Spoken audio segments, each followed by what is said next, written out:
Assalamualaikum warahmatullahi wabarakatuh. Perkenalkan, nama saya Muhammad Azidi Masa Sadik, jurusan Kriminologi. Pada kali ini saya ingin menyampaikan proposal penelitian saya yang berjudul Tinjauan Kriminologis terhadap Kejahatan Penipuan Online. Latar belakang. Perkembangan ilmu teknologi telah banyak membawa dampak positif maupun negatif. Banyak dari masyarakat Indonesia selalu menggunakan teknologi baik komputer, televisi, smartphone, dan lain-lainnya. Kemudahan dalam melakukan komunikasi merupakan sebuah dampak positif dari perkembangan ilmu teknologi. Di sisi lain, meningkatnya sebuah kejahatan tidak dipungkiri merupakan sisi negatif dari perkembangan ilmu teknologi ini. Dalam kehidupan sehari-hari, anggota masyarakat saling berhubungan satu sama lain sebab masing-masing orang saling mempunyai kepentingan jiwa raga, harta benda, kemerdekaan diri, dan kehormatan. Ada kalanya kepentingan masyarakat itu bersama, karenanya diperlukan kerjasama, namun kepentingan itu bisa saja bertentangan sehingga diperlukannya peraturan-peraturan yang membatasi hak-hak dan kewajiban masing-masing agar jangan saling berbenturan. Ketertiban dan keamanan dalam masyarakat akan terpelihara apabila mana tiap anggota masyarakat mentaati peraturan-peraturan, norma-norma yang ada dalam masyarakat itu. Peraturan-peraturan ini dikeluarkan, masih ada saja orang yang melanggar peraturan-peraturan. Terhadap orang ini sudah tentu dikenakan hukuman yang sesuai dengan perbuatan yang dilanggarnya. Di Indonesia, segala pelanggaran dan kejahatan diatur oleh hukum pidana dan dimuat dalam Kitab Undang-Undang Hukum Pidana.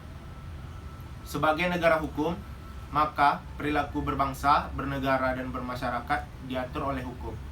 Terjadinya suatu ketidakharmonisan antara negara,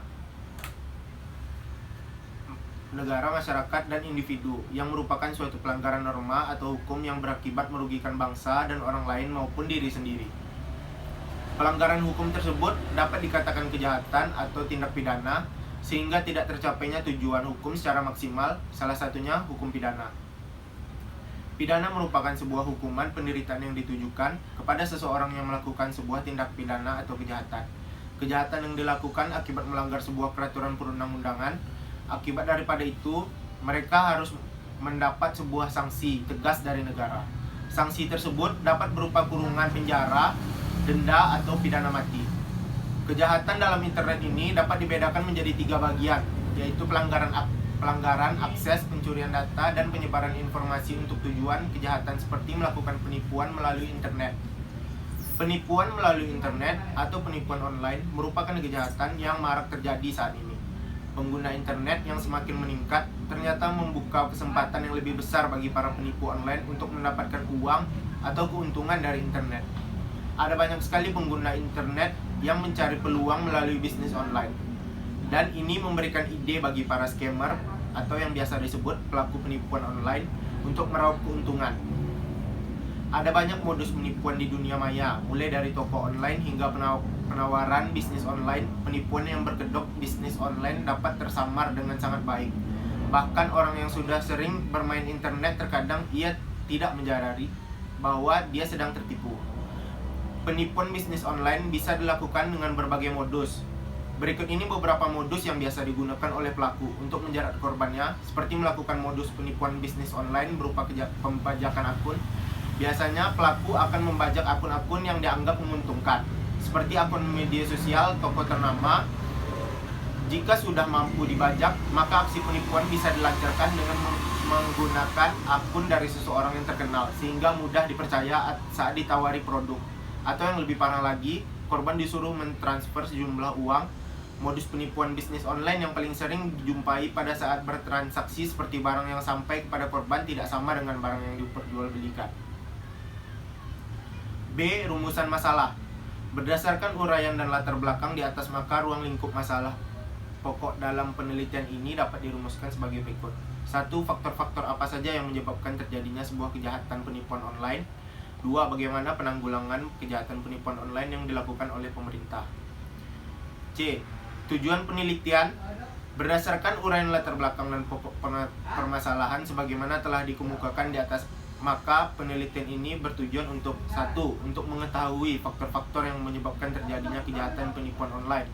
Dua, untuk mengetahui bagaimana penanggulangan kejahatan penipuan online yang dilakukan oleh pemerintah. D. Faktor-faktor cybercrime. Berikut ini adalah beberapa faktor yang saya buat, antara lain: 1. Kurangnya kesadaran hukum masyarakat.